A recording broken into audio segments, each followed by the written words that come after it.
nos va a dar su visión como paciente, expaciente y profesional de la nutrición. Como bien dice la palabra, coloquio, pueden ustedes intervenir en cualquier momento de la charla pidiendo turno de palabra. Informarles que esta charla va a ser transmitida en streaming, por lo cual, si alguien no quiere salir ni en la retransmisión ni en las fotos, rogamos que se pongan en un lateral de la sala. Y así lo tendremos en cuenta. Por último, solo queda presentarme. Soy Noelia, miembro de la sociedad TCA, Aragón, una madre como cualquiera de vosotros, y os dejo de la mano de Conchi Fernández.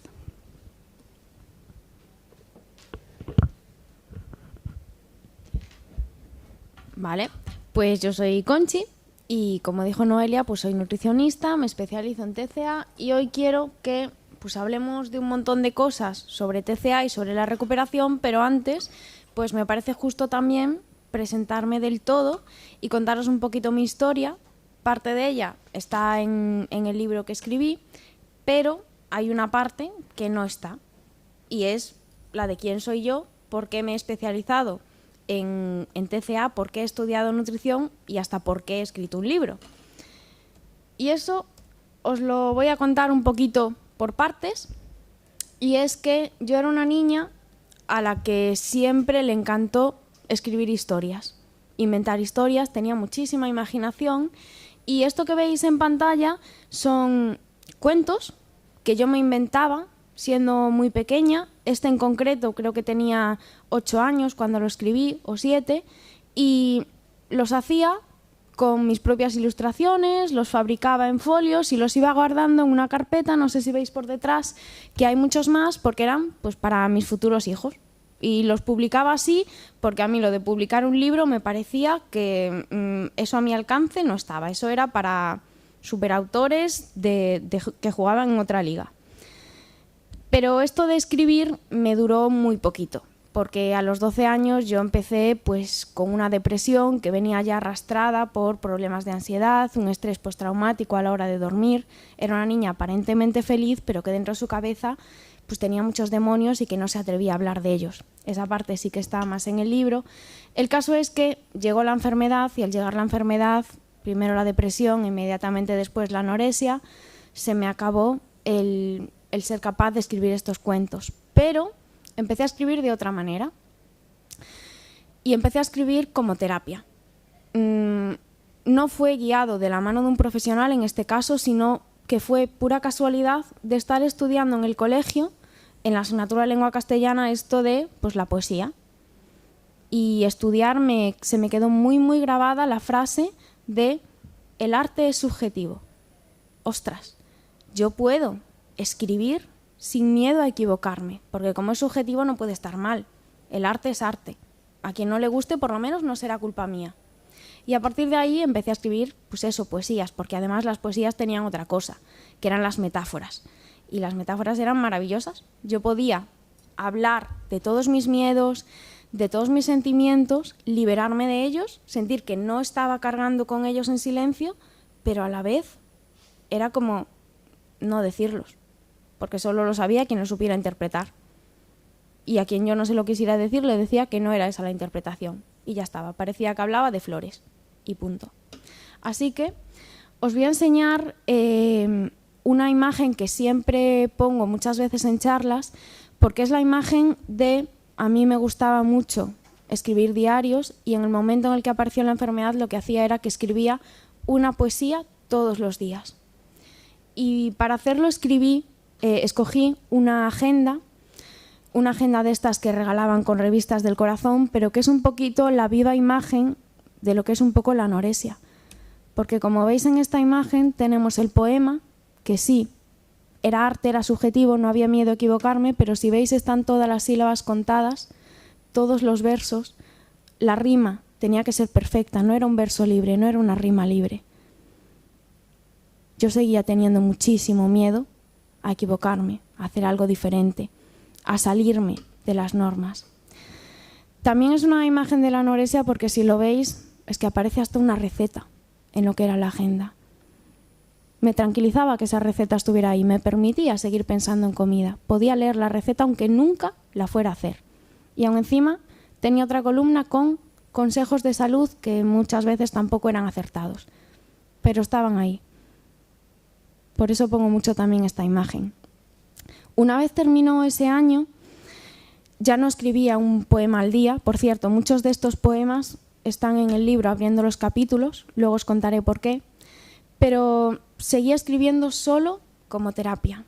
En la otra imagen lo que veis, este titular que pone mi nombre y una frase en gallego que era el título de ese relato, Más vale morir que vivir muerto, fue un relato que seguí escribiendo como terapia cuando mi abuelo enfermó. Yo lo estaba pasando muy mal y escribir ese relato, que nunca quiso leer, por cierto, porque iba sobre su muerte, pero a mí me liberó. Me permitió usar la escritura de nuevo como terapia. Y ahí se quedó lo mío con la escritura. Tenía un bloqueo a poder escribir cuentos felices, alegres y de pura ficción, porque ya no me sentía capaz de hacerlo, tenía miedo de ya no ser capaz y porque además, sobre todo, tenía miedo de que si volvía a escribir así, dejar de saber escribir como terapia. Ostras, si mi herramienta deja de funcionarme, y ahí se quedó mi historia con la escritura. La dejamos un momento y vamos a hablar de cómo acabé estudiando nutrición, porque es un tema muy controvertido. Estudiar nutrición durante o justo después de un TCA muchas veces no es buena idea. Siempre hay que verlo en cada caso, por supuesto, y os voy a contar el mío, y con todos sus matices para que no sirva tampoco de precedente. A mí siempre me interesó muchísimo el cuerpo humano, desde muy pequeñita. Me acuerdo que mi padre tenía un DVD de estos educativos de juegos que era un esqueleto en el que tú tenías que andar cuidando ese esqueleto, colocándole los órganos dentro, ver qué hacía cada uno. Yo me pasaba horas con ese juego. Así que me fui especializando en bachiller por la rama de Ciencias de la Salud.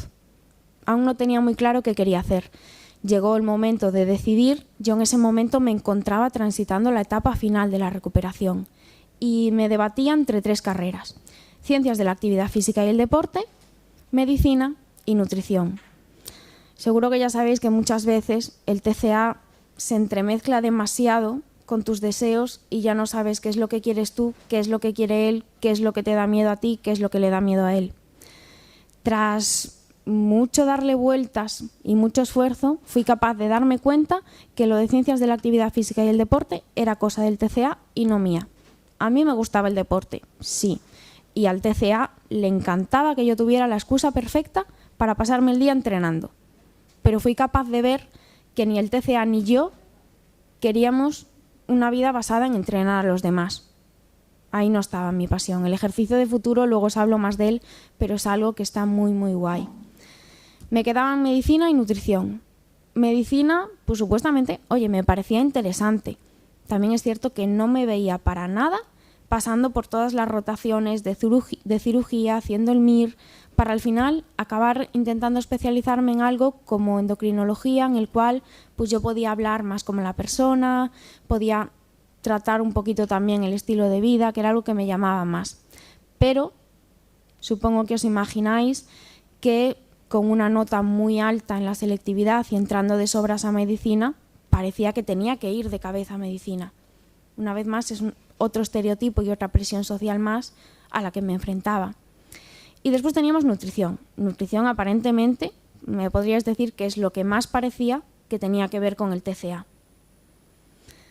En ese momento yo me acuerdo de haber escuchado muchas veces esto de que si lanzas una moneda al aire, sabes de qué lado quieres que caiga antes de que caiga. Nunca lo había hecho, pero en ese momento lo hice. Y os prometo que no dejé caer la moneda, porque yo me di cuenta de que yo quería ir por nutrición. Mis padres tenían un miedo loco de que eso me hiciera recaer.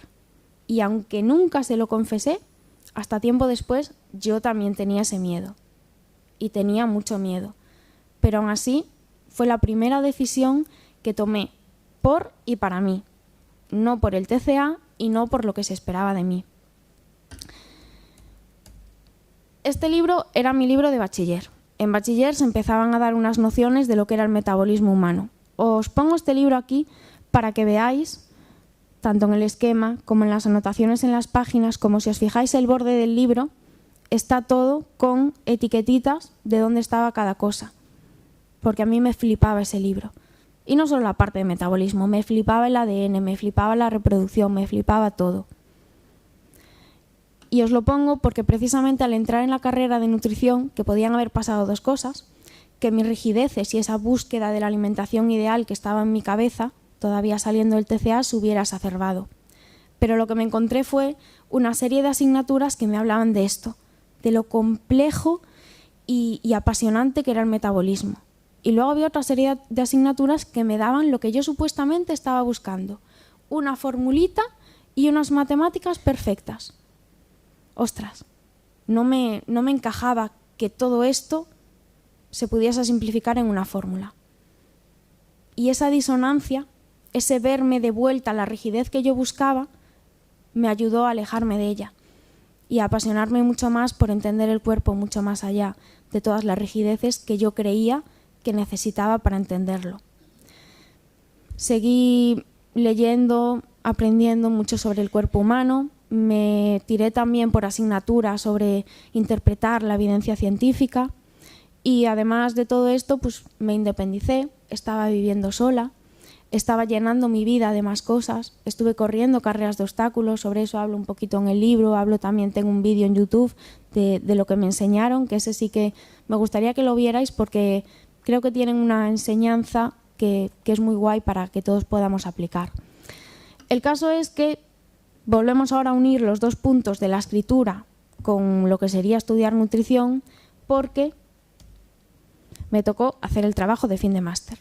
Ostras, era la primera vez en mucho tiempo que yo me volvía a poner delante de un folio en blanco con la tarea de escribir. Y pensaba que iba a ser más difícil, pero no lo fue. Porque en mi cabeza todo lo que había leído se ordenó a través de una metáfora. Si leéis el título, microbiota intestinal y COVID-19, el paisaje y la tormenta. Todo el trabajo de fin de máster, de fin de grado, estaba que casi parecía que te estaba contando una novela, pero estaba realmente explicando ciencia. A los que hayáis leído el libro a lo mejor os suena un poquito esta forma de entremezclar la ciencia con metáforas y con historias. Yo al principio, como tenía confianza con ese profesor, que de hecho se convirtió en un amigo y fue el que después de esto me animó a volver a escribir, se lo mandé con un poco de miedo de por favor no te rías de mí del título que le he puesto a este borrador. Pero resulta que le gustó. Le gustó y me animó a escribir. Volví a escribir un poquito más en mis ratos libres. Empecé por un pequeño libro para mi madre, muy cortito, algunas poesías más. Y después, pues tocó terminar la carrera. Y como ahora, pues ya tener una carrera parece que tienes que hacer ya un máster, pues me metí a buscar un máster. No tenía claro una vez más por dónde tirar. Pero sí que me di cuenta enseguida y lo volví a tener claro en cuestión de un momento que mi especialización iba a ser en trastornos de la conducta alimentaria. Básicamente porque toda la formación que tenía, si os fijáis, quiero que penséis en esto, quedaros con mis palabras. La nutrición es el proceso involuntario por el cual el cuerpo absorbe, hace la digestión, metaboliza, utiliza todos los nutrientes que están contenidos en los alimentos. La dietética es la rama de la medicina que estudia la aplicación de la nutrición tanto en la salud como en la enfermedad. Pero es que la alimentación es el conjunto de acciones, pensamientos, emociones, conductas que tenemos a la hora de escoger con qué nos alimentamos. Y nos comprende a nosotros, a nuestro entorno, a nuestras circunstancias. Si os fijáis, la carrera se llama Grado en Nutrición Humana y Dietética. El FP se llama Técnico Superior en Dietética. ¿Y dónde queda la alimentación? Me di cuenta que todo eso era como que nos cortaba la cabeza del cuerpo y lo poquito que se hablaba en la carrera de nutrición era, pues había una asignatura que es Fundamentos Antropológicos de la Alimentación y te hablaban un poquito de la cultura y de la alimentación, pero poco más. Y eso se me quedaba súper corto. Con lo cual, escogí el máster.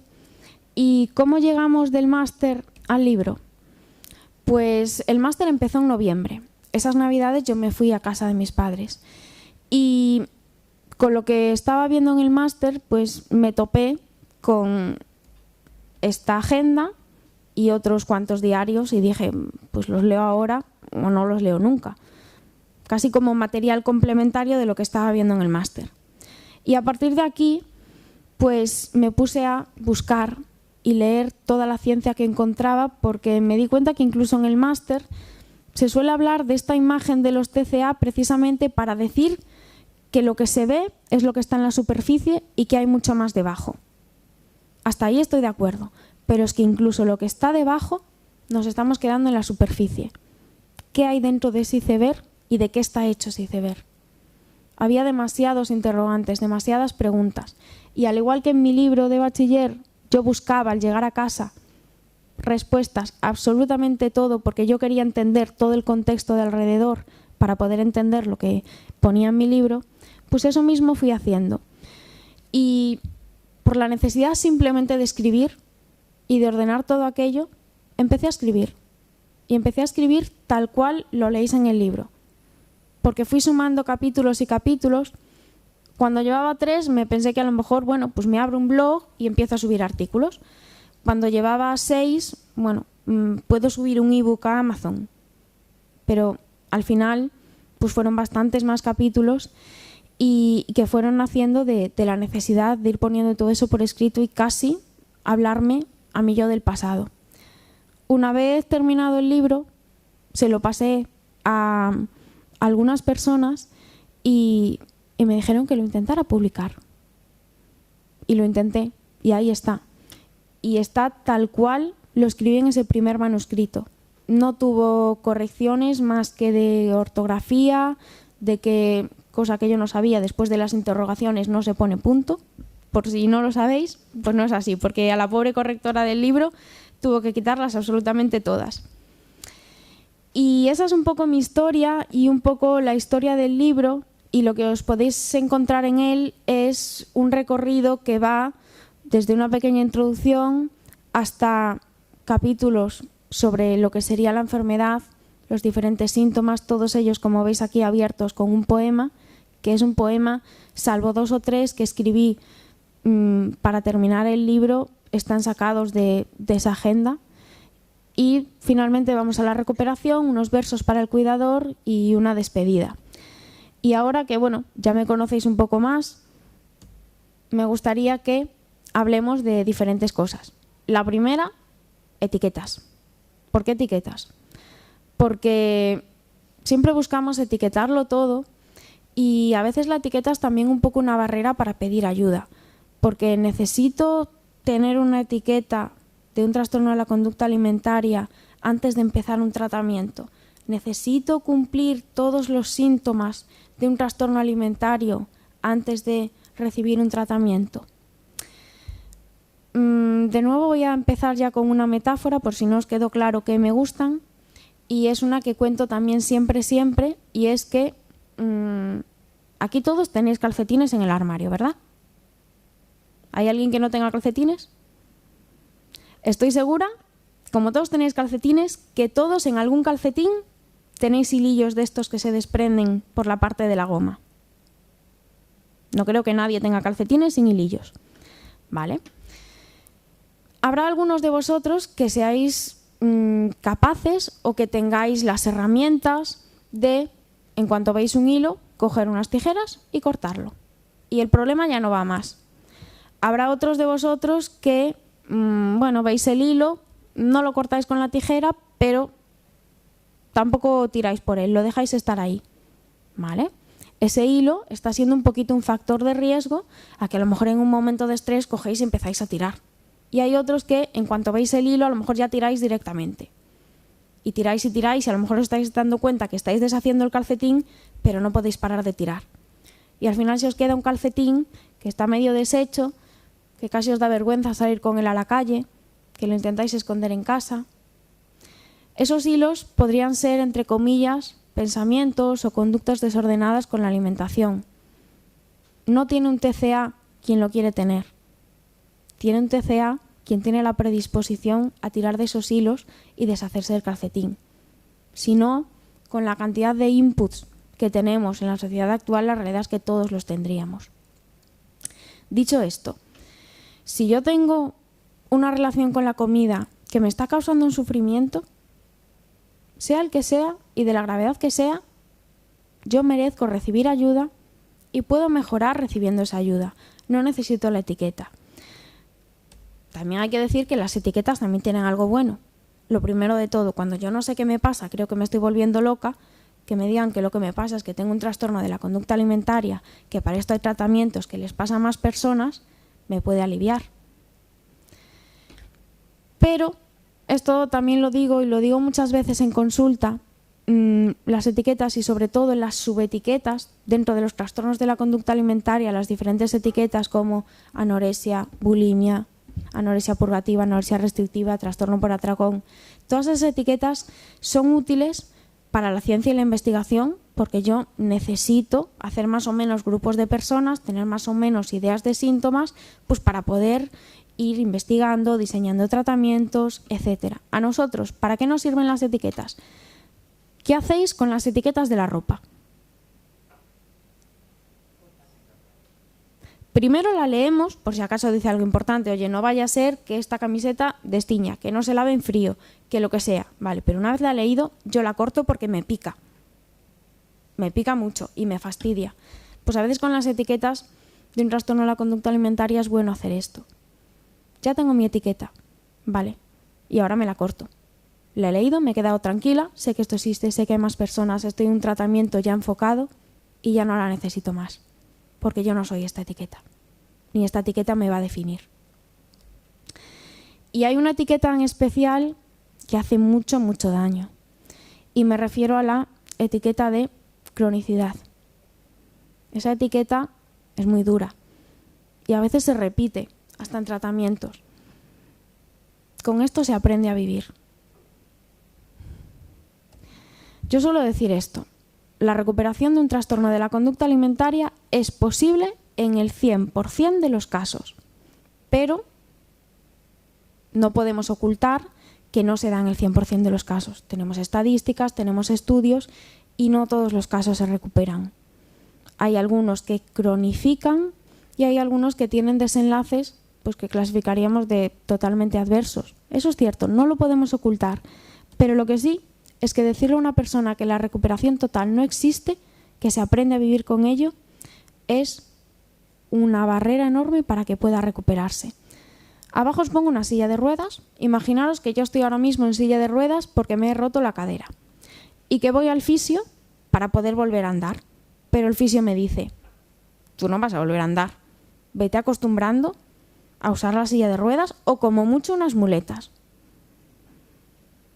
Yo voy a intentar andar, voy a hacer todos los esfuerzos posibles, voy a creer que eso es posible o voy a tener miedo a levantarme de la silla sin mi muleta. Puede que, al decirme eso, de verdad me impida volver a caminar. Y caminar podría haber sido posible para mí. Por eso ningún tratamiento puede conseguir la recuperación sin creer en ella. Y tenemos que seguir repitiendo que es posible. Y es posible en el 100% de los casos. ¿Qué es la recuperación? Y aquí quiero que me digáis algo. ¿Clínicamente alguien se atreve a decirme qué es la recuperación? En criterios clínicos. A veces se habla de alcanzar un peso, a veces se habla de que cese en purgas, a veces se habla de ser funcional en tu vida. Pero esa pregunta nos da muy poca información. ¿Qué es la recuperación para cada uno de vosotros? Y quiero que lo penséis porque esa es la única respuesta válida. Porque la recuperación, trastorno de la conducta alimentaria trastornada, será normalizar esa conducta alimentaria. Y eso también tiene que implicar normalizar la relación conmigo, con mi cuerpo, etc. Pero al final, normal es una palabra que usamos mucho, pero es que la alimentación normal, por ejemplo, es diferente en mi casa, en la tuya, en la tuya, en la tuya. Por ejemplo, en casas, cenar tortilla es una cosa rarísima. La tortilla es comida a mediodía. Y otras casas se podrían a discutir, no, perdona, nosotros la tortilla solo la hacemos por la noche. Y esto ya, por no entrar en la tortilla normal, es la que lleva cebolla, sin cebolla. Entonces, al final, pues para una persona recuperación puede ser volver a cenar tortilla y para otra puede ser comer tortilla a mediodía, y en mi casa las cenas suelen ser con sándwich, tostadas. Y no es normal para mí forzarme a tomar a lo mejor un plato, sino que tomo un plato por miedo a las tostadas. Y otra persona puede ser al revés. Con lo cual, ¿qué es para vosotros la recuperación? Sí que es cierto que hay elementos comunes y tenemos que hablar de una parte física y de una parte mental, porque los trastornos de la conducta alimentaria, por definición, son enfermedades mentales con graves consecuencias físicas. Yo os voy a contar, para mí, la recuperación física la simbolizo con una piscina. Y esto os lo cuento en el libro. Para mí, uno de los síntomas físicos más terribles que recuerdo era el frío. Yo vivía en un frío constante. Soy de Galicia. Allí hay una humedad terrible. Un frío que se te mete hasta los huesos. Y tengo el recuerdo del primer verano en el que me metí en la piscina y, ostras, que siento el agua fría, pero que el agua está fría fuera. La noto en la piel, pero no la noto dentro. Ostras, ¿qué es esto? Esto es magia. No, eso era la recuperación, tras muchos años.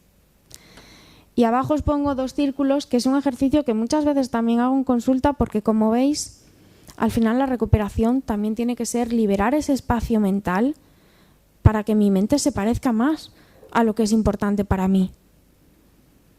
El TCA secuestra mucho nuestra mente y al final ejercicio, comida, cuerpo, cuerpo, ejercicio, comida, y ahí se escapa mi espacio mental. En la recuperación, ¿qué es importante para mí? La familia, los amigos, el trabajo, viajar, la salud y todo lo que queráis meter. El espacio de la mente es infinito, pero se hace súper, súper pequeño cuando estamos con el TCA. Parece que no cabe nada. Esto también es parte de la recuperación. Y la siguiente imagen, siempre llego a un punto similar también, trabajando con personas, y esta en concreto, pues pasó el día que estaba preparando la presentación. Siempre que hablamos de recuperación hay palabras que se repiten. Soltar, libertad. Y fijaros esto que subrayo aquí. Me da hasta risa recordar cómo me complicaba la vida, hablando de los síntomas. Al final, los TCAs funcionan con una lógica diferente, que si la entendemos puede tener lógica. En el libro os explico mucho de cómo entender la lógica del TCA, porque algo que parece totalmente ilógico, no, tiene su lógica. Pero cuando lo vemos desde una perspectiva sana, es casi que, como que podríamos sentir, ojo, con un humor sano, que esto podría ser parte de una película. Y de una película surrealista. Y muchas veces me lo llegan a expresar así. De hecho, en base a esta expresión, empecé una serie de publicaciones en mi Instagram en las que intenté pues coger un poquito de humor. Aquí os pongo 2 ejemplos de que como cuando estamos en el TCA, a lo mejor un postre o merienda sin calorías, como puede ser una de estas gelatinas light, nos parece una ideaza. Pero madre mía, ¿cómo no se ha inventado esto antes? ¿Cómo no lo he descubierto yo antes? Ostras, ¿pero qué me están vendiendo? Gasolina sin energía. ¿Por qué es lo que me están vendiendo? Es lo que yo creía que era una ideaza. En este de aquí, pues esto es algo que, aunque parezca también difícil de poder llegar a que esto sea una gran dificultad, lo era. Para mí esta dificultad era la causa de preocupación durante 2 semanas antes. Poder verla desde un punto más adelante, con un poco, que me provoque un poco de sonrisa, de mira lo que he avanzado. Eso también es recuperación. Ya os digo, en mi Instagram tenéis, de hecho intento, cuando me acuerdo, agruparos en una de estas guías que deja crear unos cuantos de estos. Y este es el ejercicio que os decía de la visión de futuro. Responder a la siguiente pregunta pensando en tu yo de dentro de 5, 10, 30 años y en cuando tengas unos 80 años aproximadamente. ¿Cómo imaginas un día en tu futuro si abandonas ahora el camino de la recuperación? Esto también lo tengo subido a mi Instagram con algunos ejemplos, tomando mi situación como ejemplo, pero ayuda mucho. Y ayuda mucho a lograr esto de aquí abajo. ¿Quiero esto? ¿Esto es mi valor, lo importante para mí? ¿O qué construiría de diferente? Pero la recuperación se hace larga, muy larga. Es que enfrentas una cosa y madre mía, pero acabo de superar un reto y ya tengo que ir a por otro. Es que no hay descanso. ¿Hasta cuándo? Y esto pasa como paciente, pasa como familia y se hace muy, muy largo. Son procesos largos. Trabajar en reprogramar ese cerebro per se lleva tiempo. Y a veces nos hace dudar de si existe o no existe la recuperación completa. Yo ya os he dicho que yo voy a defender que sí, que es posible, pero ¿vosotros creéis que es completa?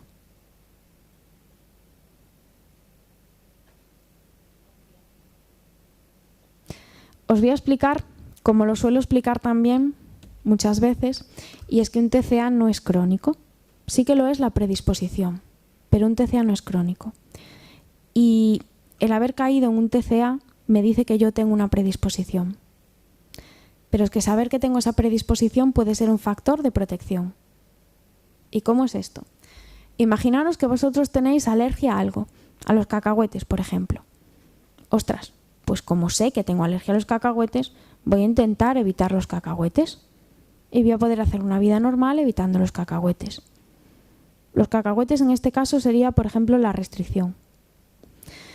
Si yo tengo alergia al asma, o sea, si yo tengo asma o tengo alergia al polen, voy a tener la precaución de llevar mi Ventolin en el bolso. Y a lo mejor en el momento en el que me dan el diagnóstico de alergia al polen, se me viene el mundo encima, estoy en ansiedad terrible de es que viene la primavera, es que yo a este sitio no puedo viajar por el polen, y es todo como un poquito forzado. Las primeras etapas, cuando estamos llegando a la recuperación, es un poco así. De hecho, a veces es normal sentir ostras, yo antes tenía miedo a comer y ahora mismo tengo miedo a no comer suficiente. Y me voy de viaje y me llevo en la mochila por si acaso unas latas, unas barritas, porque tengo miedo. Y esto se siente forzado, sí, como cuando te llevas el Ventolin porque te acaban de diagnosticar una alergia al polen y tienes miedo. A lo mejor a ti lo que te daba miedo era saltarte una comida. Y hasta te forzabas a cenar un día que habías comido tardísimo o lo que fuese. Vale, sí, al principio será así.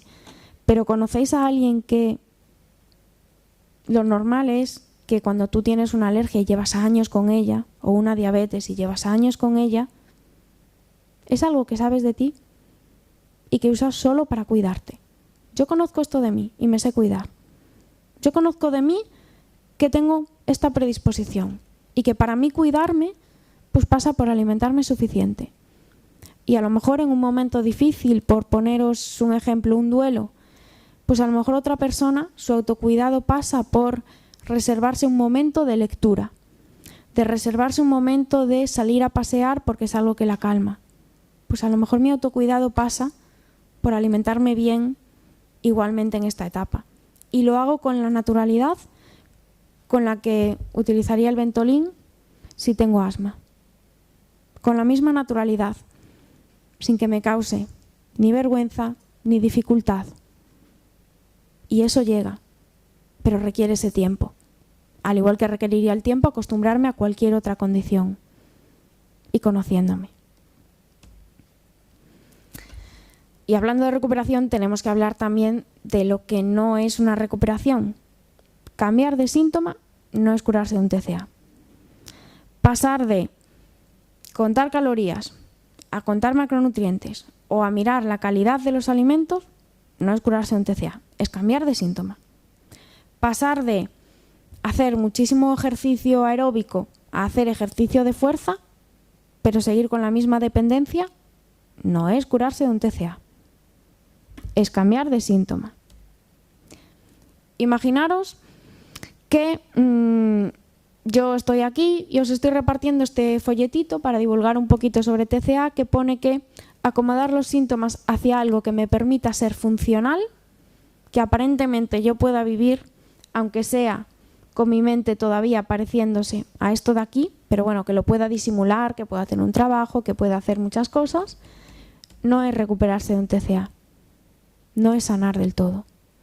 Pero vais a salir de aquí, vais a abrir las redes sociales y os vais a encontrar pues influencers, a lo mejor, o ya no influencers, famosos, lo vais a ver a lo mejor por la calle incluso, personas pues basando su autoestima en su cuerpo, vendiéndoos incluso autoestima a base de modificar vuestro cuerpo. El entrenamiento o la dieta para sentiros mejor con vuestro cuerpo. Bueno, la realidad es que no funciona así. Construir tu autoestima en base a tu cuerpo no es tener una alta autoestima, es seguir teniendo una baja autoestima. Aunque parezca que os sentís mejor, lo que está pasando es que toda vuestra valía, todos los huevos están puestos en una cesta. Y aún encima en una cesta muy mala, porque el cuerpo es cambiante. Todos los cuerpos cambian. Cuando envejecemos va a cambiar. Pero es que sin irnos a ese caso, que es totalmente fisiológico, a mí dentro de un mes me pueden diagnosticar una enfermedad para la cual tenga que tomar una medicación que modifique mi cuerpo. Yo puedo salir de aquí, estar viajando de vuelta a Coruña y tener un accidente de tren que me deje sin las dos piernas. ¿Qué es de mí si pasa eso? ¿Qué es de esa autoestima que he construido en base a eso? Y aquí el ejemplo que os pongo es eso, el influencer que acaba de subir una publicación a redes sociales sin camiseta, porque ahora está de moda que hasta cocinan sin camiseta. Peligro de quemarse, pero bueno, parece que es lo normal.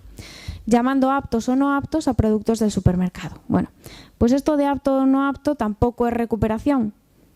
Aunque esa persona te diga que se ha recuperado de un trastorno alimentario, esto no es recuperación.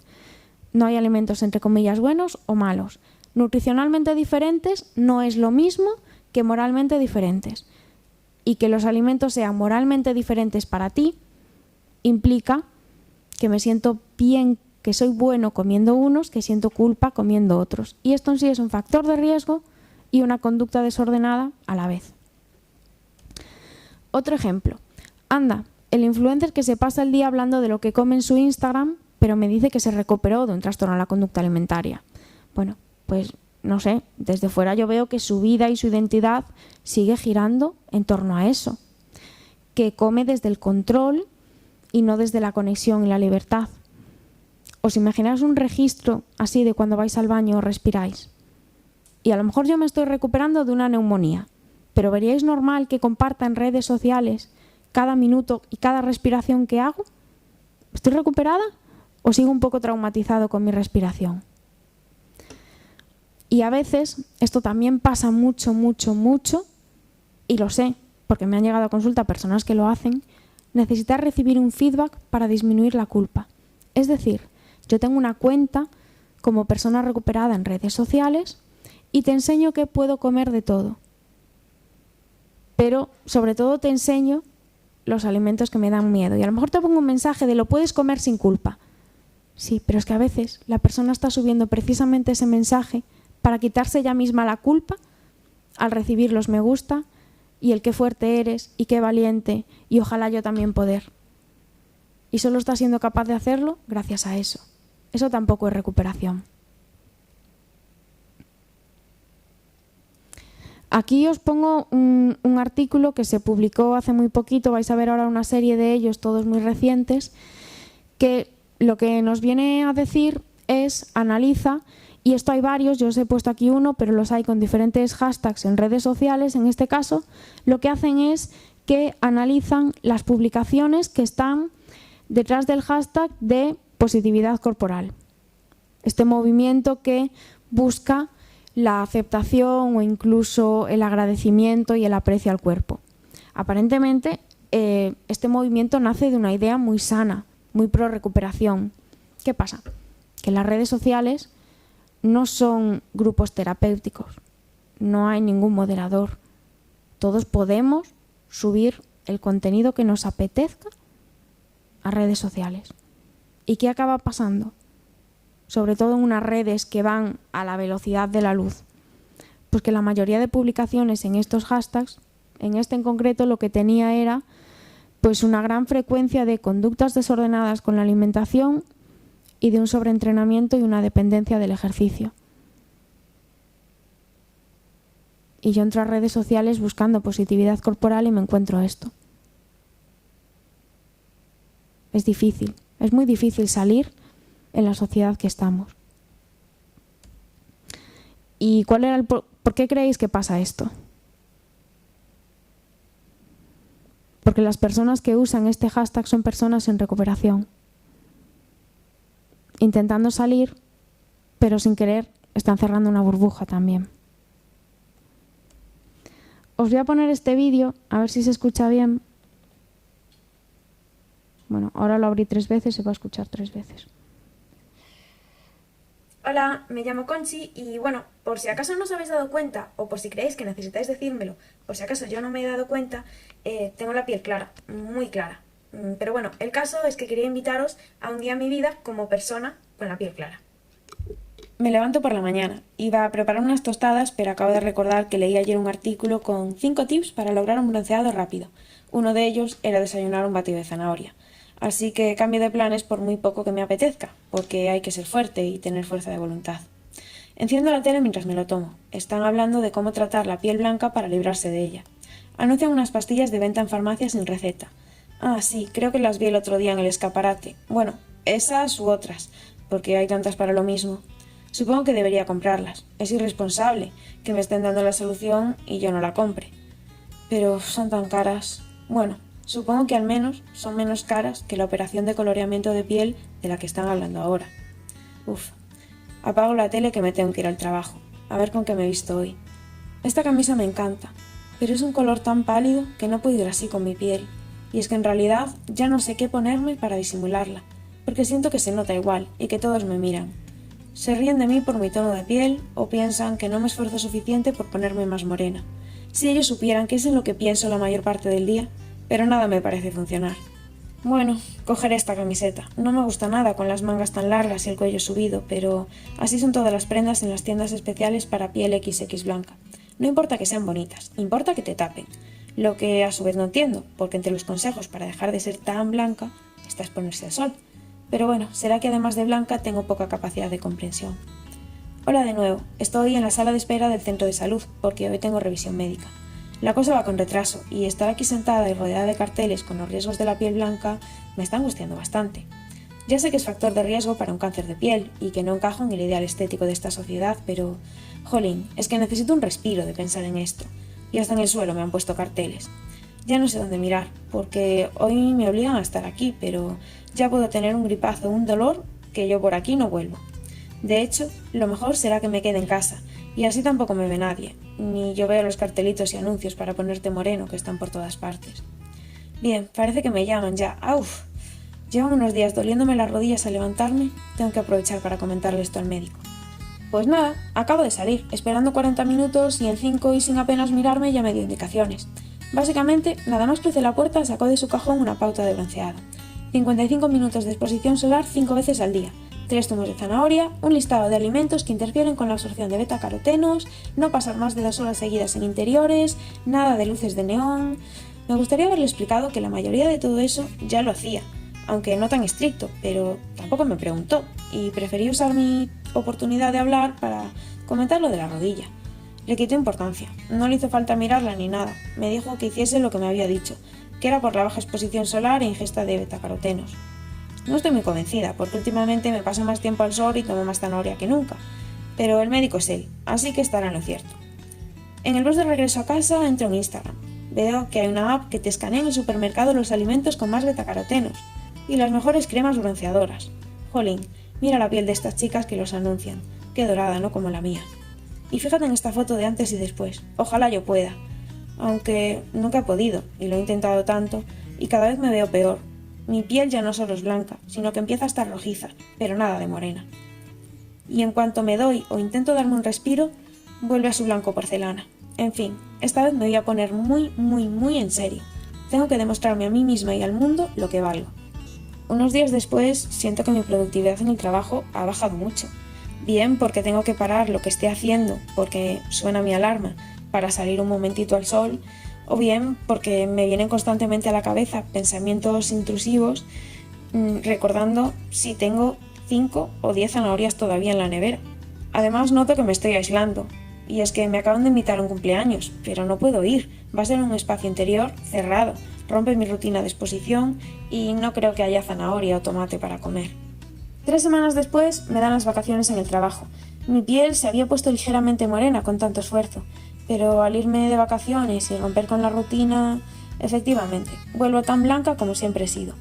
Se lo cuento llorando a una de las amigas que me queda y me dice que así es la vida. Operación bronceado para prepararse para el verano y llegar moreno. En cuanto pierdes un poco las rutinas, el efecto desaparece, pero es normal en época de relax, alguna vez hay que disfrutar. Ya cuando llega septiembre vuelves a ponerte serio, hay que prepararse para lucir piel en Navidades. Y pasadas Navidades, en donde vuelves a relajarte, pues ya retomas otra vez. Que no me preocupe, que en épocas de ponerse serio además hay miles de ofertas de productos para ayudarme. El caso es que he vuelto al médico por si puede recetarme algo, tipo rayos ultravioleta o algo así. He visto salir a una madre muy bronceada, con su hijo más blanquito. Se llevaba la misma hojita que yo hace un mes, imagino que para él. Pobre chiquillo, se le acabó la libertad de vivir sin que todo gire en torno a su piel. Y a mí hoy el médico, en lugar de 5 minutos, me ha dedicado 2, para repetirme que ya me ha dicho lo que hacer y que es responsabilidad mía seguirlo o no, porque está claro que no lo he seguido. Creo que voy a probar en el gimnasio de mi amiga a ver si pueden ayudarme, que me ha contado que su entrenador le hacía rutinas para mover el flujo de sangre y estimular el bronceado, y que le daba listados de alimentos prohibidos para el bronceado, y pautas que me sorprendieron cuando me las comentó, como que no se puede tomar coliflor en la cena porque resulta que los pigmentos de los últimos alimentos que consumes en la noche son aquellos que dan tonalidad a tu piel por la mañana temprano, y ya sabemos todos que la coliflor es blanca. No sé, suena raro, pero ese hombre está muy bronceado y se supone que es un profesional. La piel clara es un factor de riesgo para un cáncer de piel, lo que implica que con una exposición solar sin protección, podríamos hablar de ausencia de hábitos saludables de exposición solar, las personas de piel clara tienen más riesgo que las personas de piel oscura a misma exposición, pero si ambas tienen una exposición solar coherente, hábitos de exposición saludables, las diferencias de riesgo son mínimas. Además de que el cáncer de piel no se da en todas las personas con piel clara y también existe en pieles oscuras. Pues lo mismo para el peso corporal y las condiciones de salud como diabetes, hipertensión, infartos. Factor de riesgo no es enfermedad. Ninguna de estas patologías se da en todos los cuerpos gordos ni no existe en cuerpos delgados. Aunque la exposición solar y los alimentos ricos en carotenos potencian el bronceado, el color de piel no nos dice de forma directa si una persona se expone o no al sol o come o no zanahorias. El tono de piel depende en gran medida de la genética, del país en que vives, y existe la diversidad. Lo mismo el peso corporal y los hábitos de alimentación y ejercicio. Además, no está bajo nuestro control directo. Cuando hacemos pensar a las personas que pueden ponerse todo lo morenas que quieran y mantenerlo a costa de su esfuerzo individual, porque les repetimos una y otra vez que es sinónimo de salud, de éxito y de deseabilidad social, y los bombardeamos con artículos y anuncios orientados a la pérdida del tono blanco y a la tonificación del moreno, lo único que logramos es fomentar el estigma hacia ellas y de ellas hacia sí mismas. Esto sería la interiorización del estigma, que lejos de motivarlas a unos hábitos saludables, hace que desistan al verlos como ineficaces para un cambio real, o por verse a sí mismos como incapaces o defectuosos de por vida.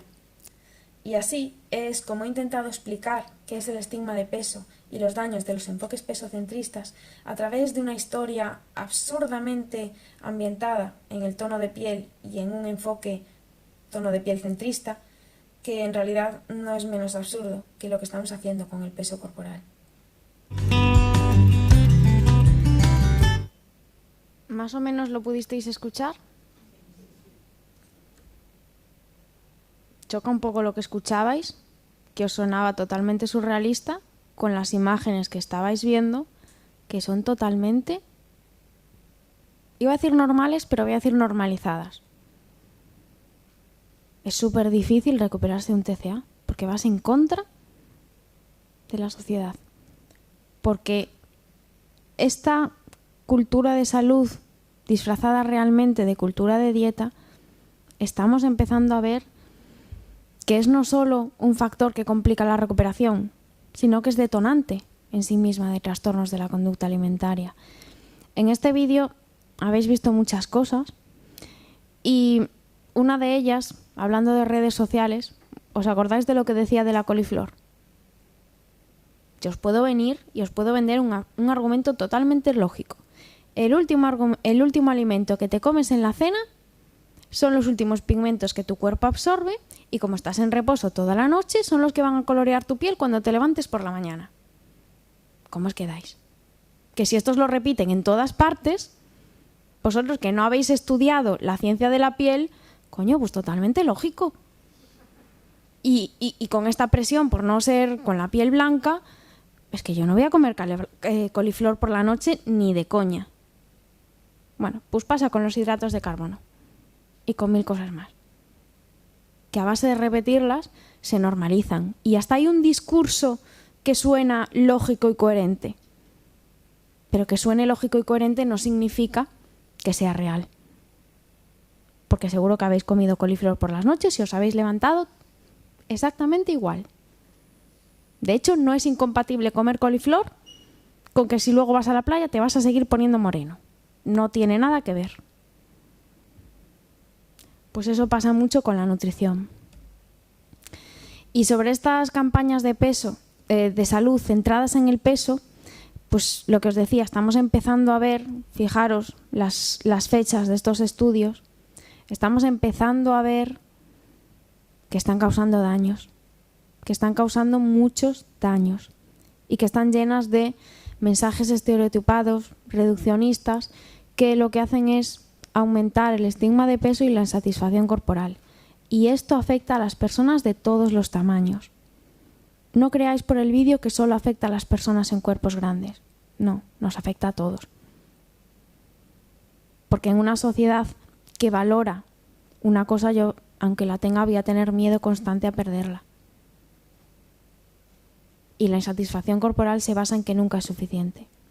Lo que os decía antes de la autoestima. Sí, yo construyo mi autoestima mejorando mi cuerpo, pero como estoy insatisfecha, aunque mi cuerpo cambie, yo voy a seguir insatisfecha. Puedo cambiar el foco de insatisfacción de un lugar a otro, pero lo voy a seguir teniendo. Lo cual es un negocio estupendo para venderme la siguiente dieta o el siguiente entrenamiento.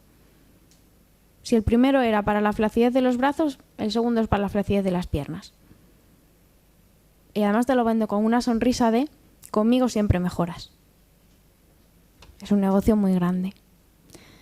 Es un factor de riesgo para desarrollar TCAs, contribuyen a interiorizar el estigma y hasta provoca complicaciones de salud en sí mismo este estigma de peso.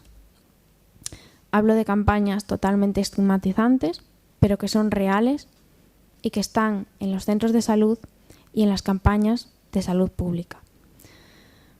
Este ejemplo, de hecho, es de mi centro de salud, el que me corresponde, y como veis, llega al punto de que las huellas están saliendo del ascensor. Me estoy sintiendo culpable porque estoy yendo hacia el ascensor prácticamente en dirección prohibida. Llegan a mezclar las calorías, que bueno, sobre las calorías os hablo mucho en el libro porque estoy segura de que no son lo que creéis. Llegan a mezclar las calorías con el tabaco. Y tú dirás, ¿qué tiene que ver? Pues tiene que ver que si ponen solo lo del tabaco la gente no le va a hacer mucho caso y si ponen lo de las calorías te vas a fijar más. Eso es lo que tiene que ver. Otros titulares también súper recientes, septiembre de 2023, julio de 2023. Lactancia materna y extracción de leche como conductas desadaptativas de control de peso. Esto está pasando. Y desde los centros sanitarios se está recomendando la lactancia materna usando como argumento para promoverla que te va a ayudar a recuperar tu peso de antes. Y hay madres sacándose leche o dando lactancia únicamente por esto. Estamos creando nuevas conductas desordenadas y nuevos TCAs. Se siente como un trastorno alimentario promovido médicamente. El impacto psicosocial de la diabetes mellitus gestacional en el periodo perinatal. En este estudio también hablan de precisamente cómo desarrollar diabetes durante el embarazo, a raíz de toda la hipervigilancia médica, las mujeres terminaban dificultando su relación con la comida. Y en este estudio aparecen frases brutales como que nunca más lograron tranquilidad en ese punto. Porque claro, les han dicho que el riesgo se mantiene para ellas y para el bebé. Y está el miedo cada vez que toman algo de azúcar o cada vez que su bebé toma algo de azúcar. Y aparece. Estamos otro TCA más que estamos creando. Pues quizás tenemos que darles un enfoque a todo esto y tener los TCA más en cuenta. El pesaje diario en comparación con un control activo provoca mayor labilidad afectiva negativa en mujeres adultas emergentes. Esto eran mujeres jóvenes que les pedían que se pesaran a diario. Y lo que veían era que aumentaba su malestar consigo mismas, la insatisfacción corporal, pero seguimos recomendando pesarnos a diario, porque el peso es algo que hay que controlar. Y en realidad es como si os digo que es importantísimo para vuestra salud que controléis los mililitros de pis que hacéis cada día. Es un poco igual. En el de abajo lo que hacían era que les pedían a mujeres no clínicas, esto quiere decir que no tenían TCAs, que hiciesen una conducta de comprobación corporal cada 15 minutos durante 8 horas. Y lo que se vio en el experimento es que haciendo esto, mujeres sanas, aumentaba de forma descontrolada su miedo a engordar inmediatamente después de comer. Algo que sabían que era irreal y que es un síntoma de TCA. Y aparecía simplemente por hacer esta conducta de comprobación corporal con esta frecuencia.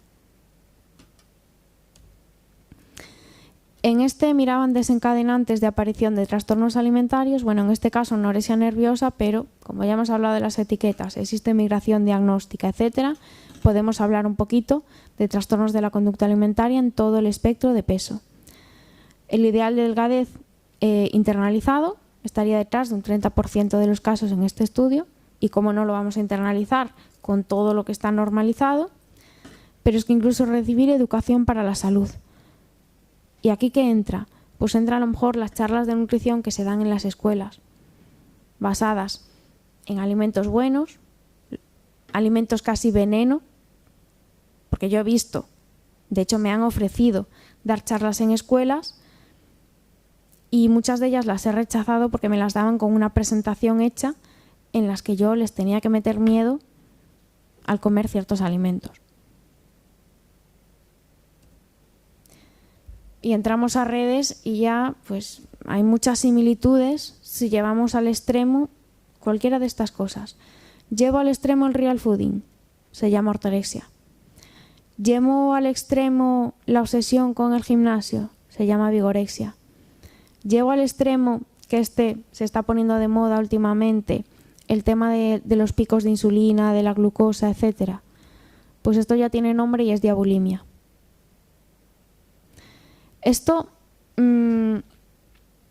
se está poniendo entre comillas de moda. En Estados Unidos, por ejemplo, ya mucho más que personas sanas se pongan un sensor de glucosa para controlar su glucosa en sangre, de nuevo controlar. ¿Qué objeto tiene esto en personas sanas?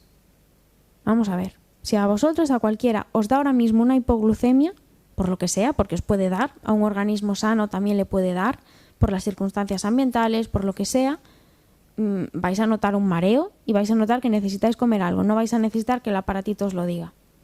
¿Qué estamos haciendo? Una desconexión brutal de nuestro cuerpo.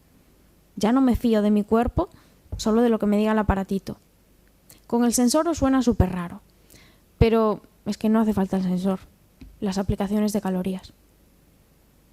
Yo ya no sé qué hambre tengo, pero está llegando la noche y ostras, en lugar de preguntarme qué hambre tengo, qué me apetece, yo lo que hago es abrir mi aplicación de calorías y ver cuántas calorías me quedan para la cena y según eso deduzco, pues mira, hoy debería tener hambre porque he comido menos que otros días y verbalizo que tengo hambre. Eso yo lo he visto. Ya no estoy tan desconectado de mi cuerpo que estoy controlando desde fuera, pero no es algo que pueda controlar. Al igual que no controláis vuestra respiración, lo hace vuestro cuerpo solito, cuando vais al baño, lo hace vuestro cuerpo solito, somos animales. Todos los animales saben comer, según su hambre y su saciedad. Nosotros sabíamos hasta que estamos inventando las formas de desconectar de eso que sabemos. Aquí esta publicación que subí en mi Instagram, esta es la parte final de que realmente, oye, no es tan difícil sacar el enfoque posocentrista de las campañas de salud. No podemos negar que, por ejemplo, en cuanto a lo de las huellas del suelo, subir escaleras, por ejemplo, tiene beneficios para la salud, pero no siempre ni para todos. En lugar de hablar de las calorías, pusiesen un cartel en las escaleras que subir las escaleras fortalece y oxigena tus músculos y articulaciones, oye, pues quien lo lea a lo mejor dice, oye, pues a mí esto me interesa y subo por las escaleras. Pero no solo esto, sino que en el ascensor yo puedo poner otro cartel que ponga te llevo si tu cuerpo necesita descanso o si estás cansado y vas lejos. Porque no tienes por qué sentir culpa por coger el ascensor yendo en dirección prohibida a esas huellas si estás cansado y vas lejos y tu cuerpo lo que necesita es descanso. No me parece justo que tengas que sentir esa culpa. Y por supuesto, además, preguntar al público objetivo de una campaña cómo le hace sentir el mensaje que se va a difundir antes de difundirlo. Y los trastornos de la conducta alimentaria, lo que os decía, son enfermedades difíciles de entender. Tienen su lógica, pero su lógica es un poco ilógica, pero está ahí. ¿Qué hay dentro de ese iceberg y de qué está hecho? No es fácil de entender para quien lo está sufriendo. Te cuesta entenderte a ti misma, te cuesta entender por qué haces esto, por qué no eres capaz de hacer lo otro. ¿Por qué? Desinformación y falta de ayuda especializada. Como os decía, muchas veces incluso las formaciones se quedan en la superficie. Estigma, mucho estigma. Ir en contra de la cultura social, esto os quedó más que claro, ¿no?, con lo que vimos antes. Y síntomas egosintónicos, sobre todo en trastornos más restrictivos, al principio tú te sientes mejor antes de sentirte peor. Es como que de repente, ahora es cuando me siento bien, ahora es cuando tengo las cosas bajo control. Poco a poco te vas dando cuenta de que no, de que cuando crees que controlas, eso te está controlando a ti. Pero al principio es muy difícil aceptar ayuda. Ya sea en algunos porque los síntomas son egosintónicos, como en otros por este gran estigma. Pero es que hay una cosa más que hace a los TCA súper complicados. ¿Alguien tiene idea? La ambivalencia. Fijaros en estos ejemplos. Quiero estar solo para hacer mis rituales cuando estoy acompañado de gente. Cuando estoy solo, deseo poder estar disfrutando con los demás. Comprobar mi cuerpo en cada espejo. Siento ese impulso a cada rato, pero es que también siento el impulso de ropa holgada porque no soporto ver ni que vean mi cuerpo. Sueño con tener un metabolismo que necesite comer mucho sin subir de peso, pero me siento mal cuando tengo que comer más que el resto porque lo necesito. Me angustia a la hora de comer, pero acabo de comer y ya estoy deseando que llegue la siguiente comida. Y uno muy clave, me da miedo no recuperarme nunca y seguir así, pero me da miedo lo que tengo que hacer para recuperarme. Y ahí estoy, atrapado siempre entre una batalla mental, entre dos cosas. Esto es dificilísimo. Es dificilísimo cuando tú estás aquí en medio y es dificilísimo cuando lo ves desde fuera, porque si no lo has sentido nunca, se hace incomprensible, ilógico, pero es la realidad que estás aquí pillado. Y por cierto, muchas veces la recuperación, acordaros de ese ejemplo que os dije de me da miedo seguir así siempre y me da miedo lo que tengo que hacer para recuperarme, pues a veces la recuperación llega cuando el me da miedo seguir así siempre empieza a hacerse un poquito más grande que el me da miedo lo que tengo que hacer para recuperarme. Para los cuidadores es algo súper importante el estar. Para el entorno, estar. Simplemente estar. En la siguiente os voy a hablar un poquito de los tipos de cuidadores, que eso también pues, profundizo mucho más en el libro, pero quiero que os quede claro una cosa, y es que estar es mucho más importante que ser el cuidador perfecto. De hecho, mis padres pues no recibieron ayuda en ningún momento para saber cómo cuidarme, y de los estilos de cuidador que os voy a poner a continuación, pasaron por todos, pero por el que menos pasaron es por el quizá el que más me ayudaría. Pero estuvieron ahí, a pie de cañón, 8 años enteritos. Y sin ellos yo no habría salido. Sobre los estilos de cuidador, esta metáfora es original de Janet Dresser, es una investigadora que se dedica también a esto, y yo la amplié un poquito más en el libro. Ella propone 3 puntos, yo la amplié a 4, pero nos quedamos ahora para esta charla con estos estilos de cuidador, tanto en acciones como en emociones. Pero os quiero poner un ejemplo. En las acciones tendríamos al canguro. El canguro es sobreprotector, es complaciente, no soporta ver a su hijo sufrir, pero sin querer se asocia un poquito con el TCA y le impide recuperarse y le impide crecer. Os pongo un ejemplo. Imaginaros que tenéis un hijo con anorexia y que tiene la barrera de terminarse el plato y siempre deja un macarrón. Un macarrón a nivel nutricional, ¿qué más da? No es importante. A nivel de la recuperación mental sí lo es. Para un padre canguro, la tortura que supone para su hijo terminarse ese macarrón es muy grande. Te retiro el plato.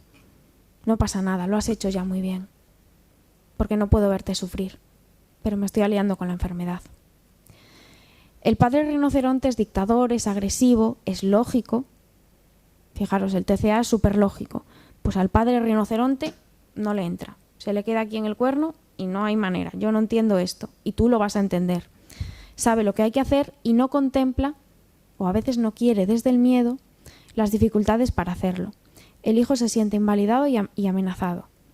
Yo me siento delante tuya y te vas a comer ese macarrón, porque esto que estamos haciendo es ridículo y solo es un macarrón. Ese es el padre rinoceronte. Y después tenemos al padre delfín. El padre delfín acompaña y guía. Él no pierde de vista el objetivo, pero va a guiar por delante o por detrás más suavemente. Te va a recordar que ese macarrón, que solo es un macarrón, pero que sabe que te está costando. Por lo menos, aunque le cueste entenderlo, ve que te está costando. Y va a respetar tu tiempo, pero no te va a dejar olvidar que acabarse ese macarrón es un objetivo y que en ese momento ese macarrón es lo que te está separando de dar un paso más hacia la recuperación. Tenemos después los estilos emocionales. El padre medusa es totalmente transparente. No puede evitar reacciones emocionales muy intensas y su hijo se ve en la situación de gestionar tanto su emoción como la de sus padres. En el caso del macarrón, la madre o el padre se desesperan. Pero es que llevamos 3 meses dejando un macarrón en el plato. Pero es que ¿hasta cuándo vamos a seguir así? Es que no ves lo que me hace sufrir. Te estoy cargando con la culpa de hacerme sufrir. Tenemos el padre avestruz, no sabe cómo actuar y prefiere no ver el problema. Su hijo se siente solo, no suficiente enfermo. Estás dejando un macarrón, yo sé que esto es una barrera, pero no digo ni mu. No me atrevo a decir ni mu, prefiero hacer como que no lo veo y que todo está bien. Y tú sientes que sentado ante ese plato con ese macarrón que para ti es una montaña enorme, que no tiene importancia, que a lo mejor tú no tienes importancia, que a lo mejor no estás tan enfermo como creías y todo lo que estás sufriendo no tiene sentido. Y después tenemos el padre San Bernardo. Se muestra calmado y cálido, disponible para escuchar y ofrecer confianza. ¿Necesitas que hablemos?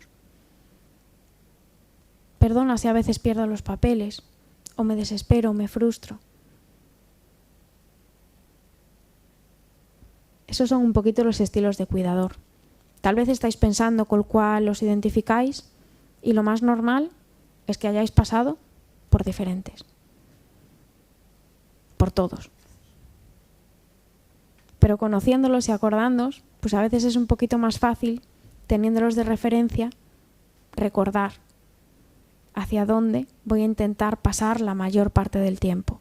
Pero recordando también que estar es lo más importante. Y es difícil, oye. Fijaros en este gatito. Tú intentas estar, pero yo me cabreo cuando estás, y entonces te vas, pero yo necesito que estés. No es una posición fácil. Y de hecho, esto es algo que pues, yo muchas veces también trabajo en consulta con los propios pacientes. Que sí, que muchas veces tus padres meterán la pata, pero un poquito de comprensión también para ellos, porque esto es difícil para todos. Y de ahí que muchas veces, pues a veces tengamos que trabajar la comunicación con toda la familia, tanto en una dirección como en la otra. Y ya si no sois cuidadores, sino que sois amigos, profesores, ¿cómo puedo ayudar a alguien que está pasando por un TCA? Lo primero, recomendarle a esa persona buscar ayuda en un profesional especializado. Lo segundo, no dejar de ser su amigo, padre, hermano, profesor, tío. El TCA roba completamente la vida y el espacio mental a esa persona. Nosotros, siendo sus amigos, conservando la relación padre-hijo, le estoy dejando una pequeña ancla a la normalidad a la que poder agarrarse cuando esté preparado. Porque si todo de repente se centra en el TCA, es que me siento más perdido. Porque ¿quién soy yo entonces sin esto? Ya no me queda nada. Ahí hay más miedo todavía. No te obceques en entender, porque es muy difícil entender, porque es una lógica ilógica, aunque insisto que en el libro le busco las explicaciones porque las hay y cuando la miras desde su prisma cobra sentido. Pero aunque no entiendas, no te entiendo, pero te escucho y te creo. Y lo que tú me digas que sientes, aunque me cueste a mí un mundo entenderlo y ponerme en tu lugar, yo te valido lo que sientes y estoy aquí. Y por último, preguntarle a él o ella. Esto es algo en lo que a veces no pensamos, pero ¿y cómo te puedo ayudar? ¿Y qué reacción mía crees que te podría ayudar más aquí? A veces esto también funciona. Y es algo que se nos olvida mucho. Sobre esto podéis buscarlo, un artículo que escribí desarrollando un poquito estos puntos en el blog de Oberón, que es la editorial con la que publiqué el libro. Tenéis este artículo también un poquito extendido. Y bueno, aquí tenéis mi teléfono, el libro que os lo podéis llevar y me gustaría que pudierais también hacer preguntas. ¿Alguien rompe el hielo?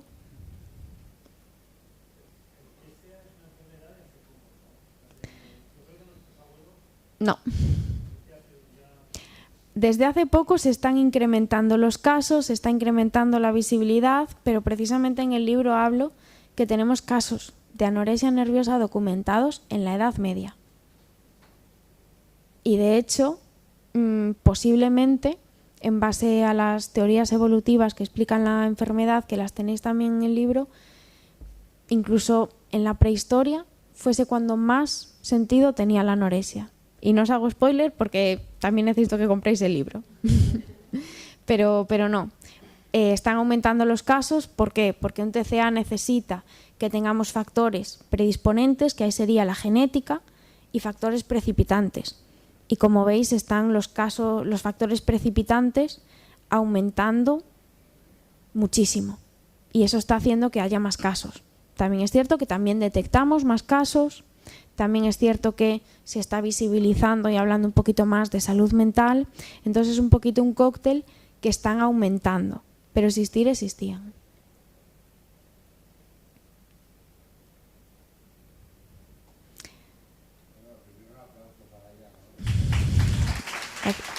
Y para vosotros por aguantarme que fue larga.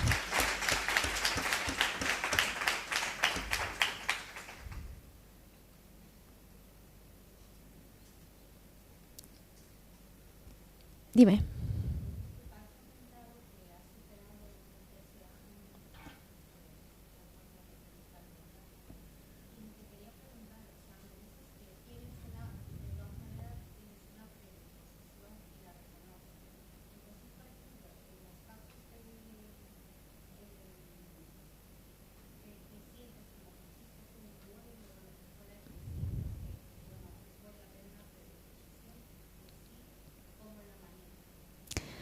con total normalidad desde la recuperación. Es lo que te decía. Para mí, alimentarme suficiente es una forma de cuidarme. Está interiorizado que yo no voy a volver a la restricción, pero es que ya no se me pasa por la cabeza. Me suena tan absurdo como si me dices que para sentirme mejor me corto una oreja. No me lo planteo.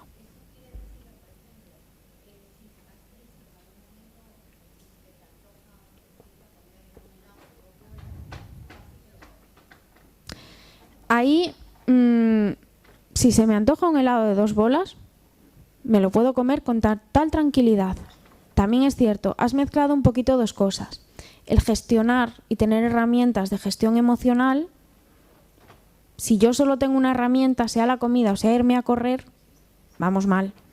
Porque si a cada emoción que tengo me voy a correr o incluso me meto en la bañera con un baño de burbujas y es mi única herramienta, pues me voy a pasar la vida en una bañera, en un baño de burbujas. Entonces también pasa por, sí, ampliar también mis herramientas de gestión emocional y tener varias. Entre ellas la comida, una de ellas. Pues sí, es la primera que tenemos cuando, incluso antes de venir al mundo, estamos unidos en la barriga de nuestra madre por el cordón umbilical, que es por donde nos alimentamos. La comida es desde siempre también seguridad y apego.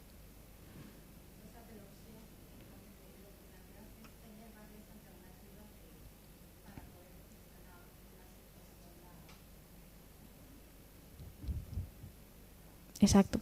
Y sobre todo que las conductas desordenadas dejan de aparecer como una opción en tu mente. Es que ya no sé lo que os decía antes, las ves casi como que te da risa pensar que eso en algún momento fuese una forma, una herramienta de gestionar algo. Y esto que suena súper... Yo no veo el momento en el que me pueda verlo hasta con sorpresa y con humor. Llega. Y de hecho os iba a decir que llegaba, pero preparando la presentación justo, al día siguiente de estar trabajando en la presentación, hablando con una de las personas que acompaño en consulta, me envió este mensaje y dije, pues mira, les pongo la evidencia, por si acaso no me creen, porque esto a veces sorprende cuando lo digo.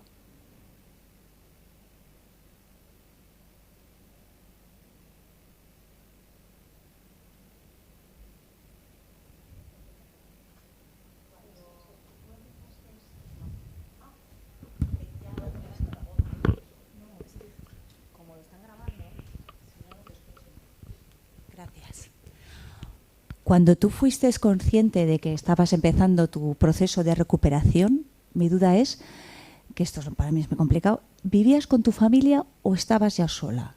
¿Y qué apoyos profesionales requeriste? Yo te lo pregunto sencillamente, por ejemplo, mi hija tiene anorexia, pero claro, yo vivo en un pueblo y ella está estudiando aquí. Entonces, a veces es complicado, quiero decir, ella tiene que ir superando barreras, pero sola. Y yo la estoy apoyando, pero en la distancia. Esa es mi gran preocupación. Gracias.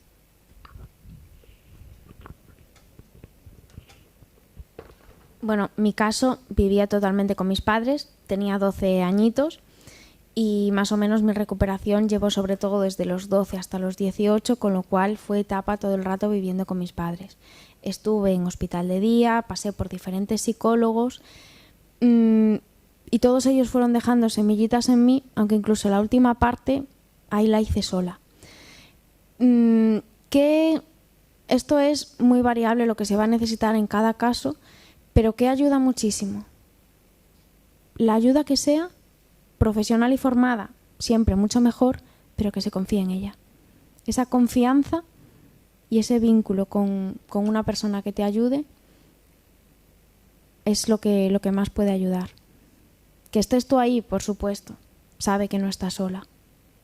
Pero también una persona en la que ella confíe, y a veces, pues esto pasa en TCA y pasa en todo, que los padres son los que más cansan y prefiero confiar en otra persona antes que en mi madre, que me está aquí todo el rato. Y aún así, ojo, que estés cuenta.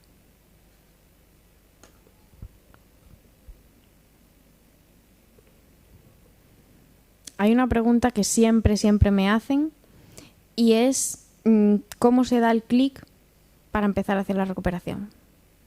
No lo habéis dicho, pero ¿cuántos la pensabais? Siempre acaba haciéndomela alguien al principio, al final, así que si mientras pensáis preguntas, voy respondiendo a esta. Y la realidad es que no hay un clic.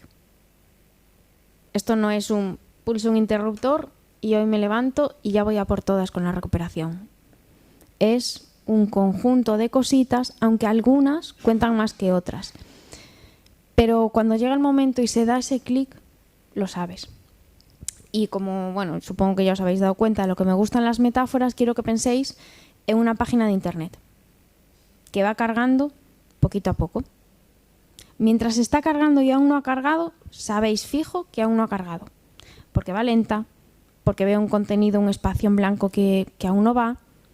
Y de repente estáis esperando a que cargue y seguís pues intentando tocar teclas, moviendo. Si os dais cuenta, anda, pues parece que ya está cargada, porque ya va rápido, ya funciona, pero no sabéis en qué momento exacto se cargó del todo. Pues es algo un poquito así.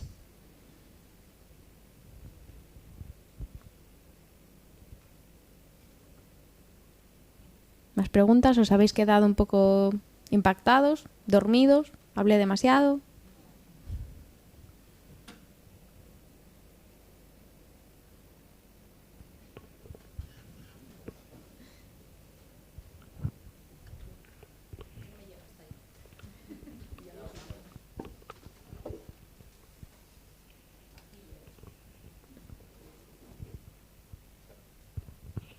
Hola. Bueno, yo quería tu opinión, ¿qué le dirías a un cuidador que es un delfín, San Bernardo, pero que a veces se siente como un avestruz? No, ya está, no.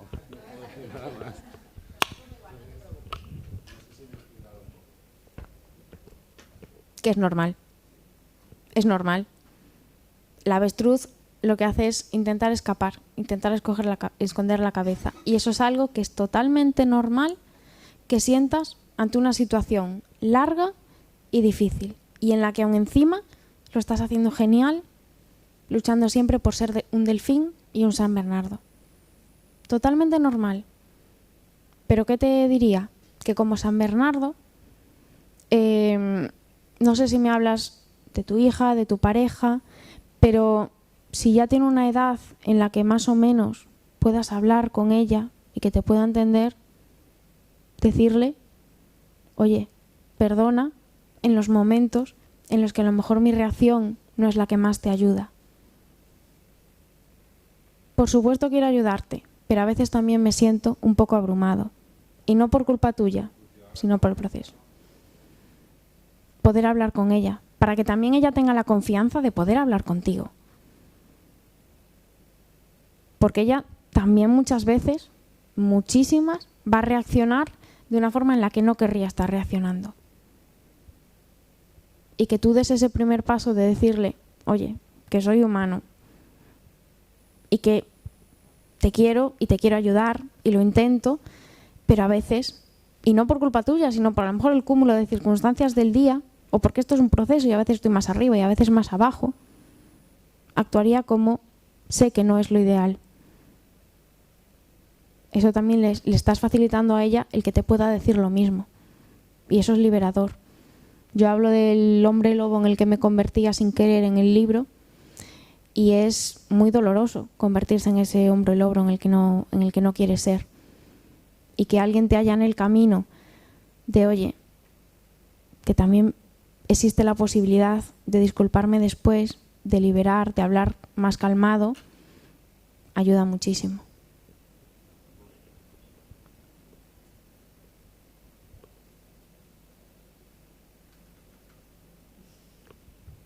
Me expliqué también que no hay dudas.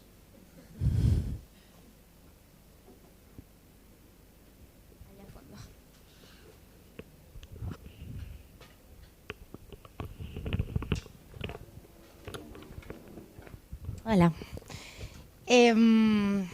A ver, cuando llevas tanto tiempo, ya sea en recuperación o recuperada, bueno, tú aceptas que estás recuperada.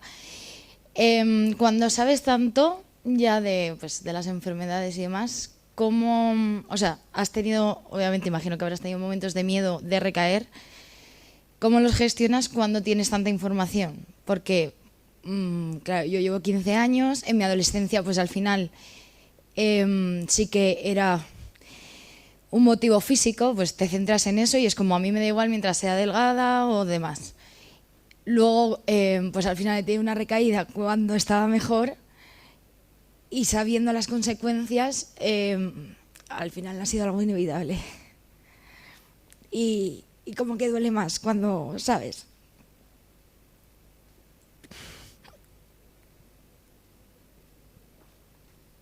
Entonces, ¿cómo gestionas ese miedo o has gestionado ese miedo a poder tener una recaída y cuando sabes tanto a recaer y poder hacer, o sea, que lo que te pase a ti te da igual, sino en fallar al resto?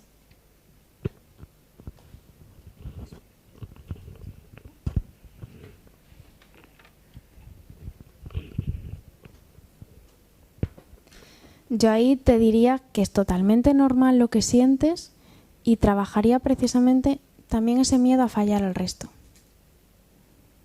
Porque ese miedo te está haciendo desconfiar de ti. Y la recuperación llega cuando confías en ti, tanto como para estar segura de que no necesitas las herramientas del TCA y de que no te ayudaron las herramientas del TCA. Y cuando el foco está en el miedo a fallar a los demás, en el miedo a recaer, no está en mí y la confianza en mí. Y en ver que no necesito esa opción porque tengo otras y porque todas esas otras me funcionan mejor que esa una, que de hecho no me ayuda. Pero esto lleva tiempo. Lleva tiempo. Imagínate que tienes pues una herida, que tienes la cicatriz y yo todos los días me estoy tocando la cicatriz por ver si sangra. Y de tanto tocarla, pues a veces la levanto un pelín y así no me da curado.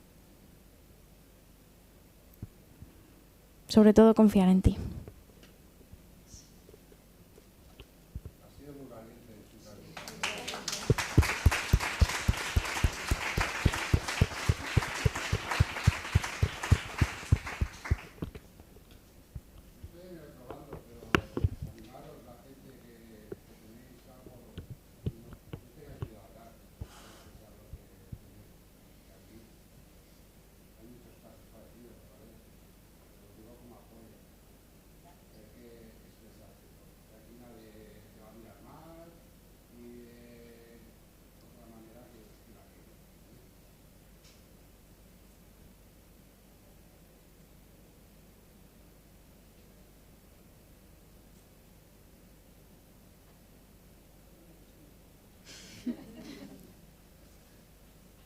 Pues si queréis, si alguien quiere coger un libro, os lo puedo firmar y mientras, si se os ocurren preguntas, pues las voy respondiendo.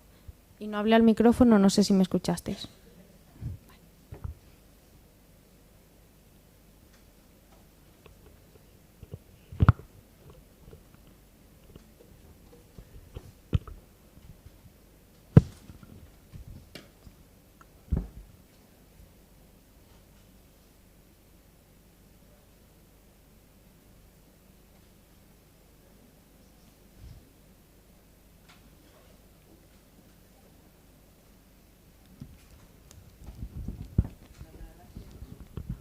Y por supuesto, gracias a todos por venir.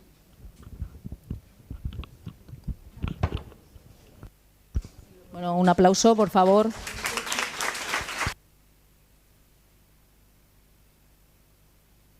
Bolis en el hotel.